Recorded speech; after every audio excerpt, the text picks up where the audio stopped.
ভগবানের কাছে স্যারেন্ডার হওয়া, যে ভগবান আমি কিচ্ছু জানি না, তুমি যা করাও তাই আমি করি, আমি যেমন পারি তেমন তোমার সেবা করি।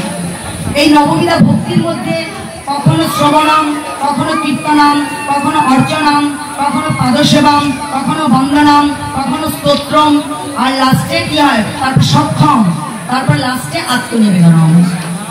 আমাকে নিজেকে কি করতে হবে, তার চরণে স্যারেন্ডার হতে হবে। দাস, আমরা কি প্রত্যেকেই দাস, গোবিন্দের দাস, তাই না? তাহলে কি বলছে, হে কৃষ্ণ বাসুদেবায় দৈবকী নন্দায় চ অশেষ কেশনাশায় গোবিন্দায় নমো নমঃ। হে কৃষ্ণ করুণার সিন্ধু দীন বন্ধু জগৎপথে গোপেশ গোপিকা কান্ত রাধা কান্ত নমস্তুতে। তাহলে তুই কার বন্ধু? দীনের বন্ধু। দীন মানে কি? দরিদ্র। তাহলে আমরা যদি দরিদ্র, কিসে দরিদ্র? আমরা মনে দরিদ্র, গোবিন্দ চরণের সেবায় দরিদ্র, তাই তো? তাহলে আমরা যদি দিনহীন হই, না হই, তাহলে কি তার কৃপা পাবো না? মাথা নত করলেই কৃপা পাওয়া যায়, মাথা উঁচু থাকলে কৃপা পাওয়া যায় না। তো কাজে কাজেই আর এই যে নেচে নেচে যে দুহাত তুলে নেচে নেচে হরিনাম করলে কি হয়, আমাদের দেহজাত পাপ, আমরা জ্ঞানে হোক অজ্ঞানে হোক অনেক পাপ করছি। এই যে রাস্তা দিয়ে হেঁটে এলাম, ঘাস পাতা অনেক মারাচ্ছি, দেখবেন জৈনরা সবসময় মুখ ঢেকে থাকে। এখানে অনেক খালি অনেক জীবাণু ঘুরছে, যেটা আমরা খালি চোখে দেখতে পাই না। অনুবীক্ষণ যন্ত্রের সাহায্যে দেখে আমরা সেটা প্রত্যক্ষ করতে পারবো। তো প্রত্যেকে আমরা যে প্রশ্বাসটা নিচ্ছি, নিঃশ্বাসটা ছাড়ছি, তার মধ্যে অনেক জীব হত্যা হচ্ছে তো। অনেক সময় মশা এমন কামড়াচ্ছে, মেরেই দিলাম একটা সপাত করে, পাপ হলো। মনুষ্য মারো, হাতি মারো, গরু মারো, ছাগল মারো আর মশা মারো, সেই একই হত্যা হলো। তো এই দেহজাত পাপ, বিভিন্ন কারণে আমাদের দেহজাত পাপ হয়। এই দেহজাত পাপ শুদ্ধ হয় নেচে নেচে হরিনাম করলে। আর অন্তিমকালে যদি গোবিন্দকে আমরা স্মরণ করতে পারি, তাহলে কি হবে? তার ধামে গমন হবে। তাহলে হরিনামের কি ফল, তাহলে আপনারা শুনলেন। তাহলে আবার কি বলছে, অন্তিমকালে স্মরণ করব। তাহলে আমরা যদি সারা জীবন গোবিন্দের নাম না করি, অন্তিমকালে স্মরণে আসবে আমাদের? সাপোজ আমি একটা এক্সাম্পল দিয়ে আপনাদেরকে বোঝানোর চেষ্টা করব। মনে করেন আমি ক্লাস 7-এ পড়ি, আমি সারা বছর পড়লাম না, পড়াশোনা করিনি। যদিও এখন হাফ ইয়ারের আগে দুবার ক্লাস টেস্ট হয়, ফাইনালের আগে দুবার ক্লাস টেস্ট হয়, আমি সেগুলোতে আমি যাচ্ছি না, আমি একবারে ফাইনালের খাতায় যাচ্ছি। যে এই যে সারা বছর যদি আমরা পড়াশোনা না করি, পরীক্ষা তো আসবেই, বছরের শেষে আসবে তো, তাই পরীক্ষার শেষে আমরা কি কিছু লিখতে পারবো? ভয় আসবে তো, ভয় হবে, কি জানি বাবা সারা বছর তো পড়লাম না।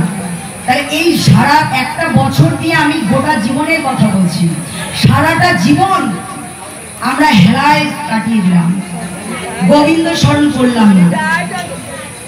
তাহলে অন্তিমকালে কি আমার নাম উঠে আসবে? কখনোই আসবে না। সেজন্য আমাকে কি করতে হবে? সারাটা জীবন ধরে স্মরণ মরণ করতে হবে, শ্রদ্ধা ভক্তি, তার প্রেম ভক্তি রাখতে হবে, হরি কথা বলতে হবে। গোবিন্দ কি বলছেন?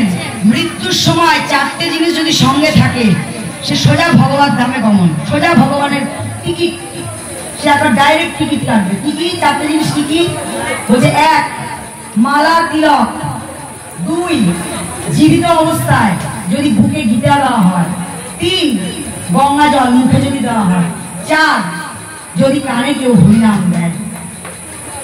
তাহলে আমার মৃত্যুর সময় সেই কি পরিস্থিতি আসবে আমি জানি? জানি না। আমার হসপিটালে মৃত্যু হবে না, রাস্তায় হবে না, ঘাটে হবে না, পথে হবে, কোথায় মৃত্যু হবে আমরা কেউ জানি না। কেউ জানি না। বলছে মানুষ 2টো জিনিস সকলেই জানে। কি? 1 আমরা সকলেই জানি মৃত্যু কিন্তু সকলের হবে। 2 কবে কখন কোথায় হবে আমরা কেউ জানি না, এটা কিন্তু প্রত্যেকের আমাদের অজানা।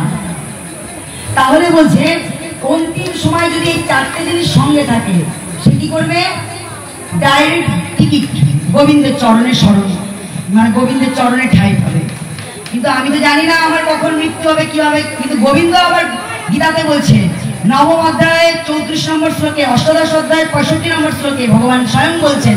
এমনকি শ্রীমদ ভগবদ গীতাতে সুখদেব গোস্বামী, যেটা আপনারা শ্রবণ করছেন, সুখদেব গোস্বামী পরীক্ষিতকে নৈমিষারণ্যে গঙ্গার তীরে 7 দিন 7 রাত একভাবে যে ভাগবতের কথা শ্রবণ করিয়েছিলেন, পরীক্ষিত একটা প্রশ্ন করেছিলেন যে ভগবান আমাকে এক কথায় উত্তর দিন যে কলিযুগের মানুষ কি করে উদ্ধার হবে। তখন বলছেন গোবিন্দ যে একমাত্র গীতা ভাগবত রূপী নৌকায় চেপে কেউ যদি হরিনামকে আশ্রয় করে, সারা জীবন করলেও মৃত্যুর সময় যদি নাও আসতে পারে, সারা জীবন তুমি আমার উপাসনা করো, আমার পূজা করো, আমাকে শ্রদ্ধা করো, আমাকে ভক্তি করো, আমার নিমিত্ত কাজ করো, আমি যাতে আনন্দ পাই, প্রীতি লাভ করি, সেই কর্ম করো, সেই সঙ্গে যুক্ত থাকো, প্রত্যক্ষভাবে পরোক্ষভাবে কেউ না আসুক, ভবসাগর সিন্ধু পার করতে আমি আসবো।